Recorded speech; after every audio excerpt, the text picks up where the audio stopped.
숨겨진 복지 혜택을 알기 쉽게 전달하는 KGS 복지특파원 김기자입니다. 요즘 식당에서 밥을 먹거나 마트에서 장을 보다 보면 물가가 많이 올라간 것을 알 수 있습니다. 뉴스에서 이야기하는 높은 물가 상승률이 이제는 피부로 느껴지는데요. 물가가 올라가면 많은 분이 어려움을 느끼시는데 특별히 물가가 생계와 직결된 어려우신 분들에게는 더 크게 다가옵니다. 이렇게 높아진 물가가 정부에게도 큰 부담일 텐데요. 지난 9월 19일 정부는 이러한 상황이 반영된 제3차 기초생활보장 종합계획을 발표했습니다. 앞으로 무엇이 변경되는지, 그것은 어떤 도움이 될지 오늘 정리해서 설명해드리겠습니다.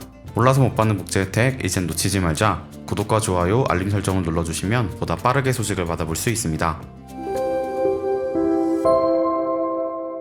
기초생활보장 종합계획은 우리나라 국민들이 최소한의 기초적인 생활 수준을 영위할 수 있도록 각종 복지제도에 대한 내용을 담은 정책계획이라고 볼 수 있습니다. 이 계획에 따라서 향후 3년간 실제 복지제도가 운영되기 때문에 어떤 내용을 담고 있는지가 매우 중요합니다. 이번에 발표된 정책은 복지의 폭과 질이 더 늘어났다는 평가를 받고 있는데요.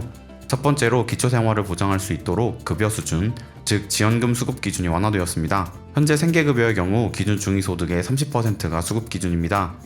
그러나 2024년부터는 이 기준을 32%로 상향하고 3년 내에 35%까지 단계적으로 상향할 예정입니다. 이렇게 되면 지금보다 소득 인정액이 더 많은 분도 기초수급자에 포함될 수 있게 됩니다.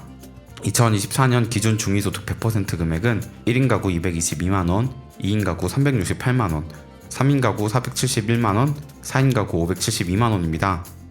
현재 기준 그대로 30%라면 1인 가구 소득 인정액이 약 66만원이 됩니다. 그러나 내년부터는 32%, 즉 71만원까지 생계급여를 받을 수 있게 되어 올해보다 21만 명이 추가로 혜택을 받게 될 전망입니다. 두 번째로 이번까지는 필요 없지만 집에서 치료가 필요한 수급자분들을 지원하는 재가의료급여 사업이 전국 228개 시군구로 확대됩니다. 아직은 구체적인 정책이 나오지 않았지만 올해보다 5만 명이 추가 혜택을 받을 예정이라고 하고 지원의 폭과 질도 대폭 확대한다고 하니 향후 소식이 나오는 대로 전해드리도록 하겠습니다. 세 번째로 주거급여 선정 기준도 완화됩니다. 현재 주거급여 선정 기준은 중위소득 47%인데요. 내년에는 48%로 상향하고 26년 50%까지 단계적으로 상향됩니다. 정부는 이런 기준 완화를 통해서 빈곤 사각지대를 해소하려고 하는 의지를 보이고 있는데요. 의료급여는 내년도 중증장애인 부양의무자 기준을 우선 완화하고 이후 의료 필요도를 고려해 부양의무자 기준을 단계적으로 완화할 계획이라고 하고 부양의무자 재산기준 조정, 부양비 부과제도 개선 등을 통해서 의료급여의 사각지대를 줄인다고 합니다. 생계급여의 경우 2021년 부양의무자 기준 개편에도 여전히 남아있는 예외 규정 기준을 완화합니다. 생계급여에서 가장 불합리하다고 여겨진 것이 바로 자동차입니다. 거동이 불편하신 어르신들에게는 자동차 소유는 필수적인데 자동차 하나 때문에 기초수급자에서 탈락하는 경우가 많았습니다. 지금까지 자동차의 경우 소득 환산율이 100%여서 자동차 가액이 100만원이라면 매월 100만원이 소득 인정액에 반영되었습니다.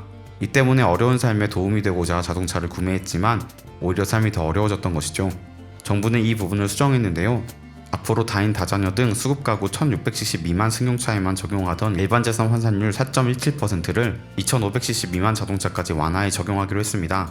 이렇게 변경되면 대부분의 가정에서 100% 적용되던 재산 환산율이 4.17%로 줄어들기 때문에 자동차로 인해서 억울하게 기초수급자에서 떨어지신 분들이 있다면 다시 신청해 보시면 좋겠습니다. 자동차와 같이 억울하게 수급자에서 떨어지는 이유 중 큰 이유가 바로 집이었습니다. 어르신들이 평생을 노력해서 얻으신 것이 바로 집인데 그것 때문에 수급자에서 탈락하는 경우가 많습니다. 앞으로는 이런 주거용 재산의 소득 환산율을 적정 수준으로 인하해서 수급자의 주거 안정성을 확보하겠다고 발표했습니다. 따라서 오로지 집 때문에 기초수급자에서 탈락하셨던 분들도 내년을 기대할 수 있을 것 같습니다. 오늘은 기초수급자에 대한 내년 정책에 대해서 알아보았습니다.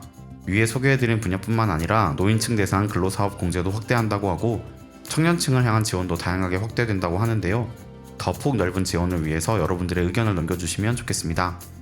놓치는 혜택이 없도록 숨겨진 정보를 찾아 나서는 복지특파원, 저 김기자가 앞으로도 도움되는 소식 전달해드리도록 하겠습니다. 채널 구독과 좋아요, 알림 설정 부탁드리며 더 좋은 정보로 찾아뵙겠습니다.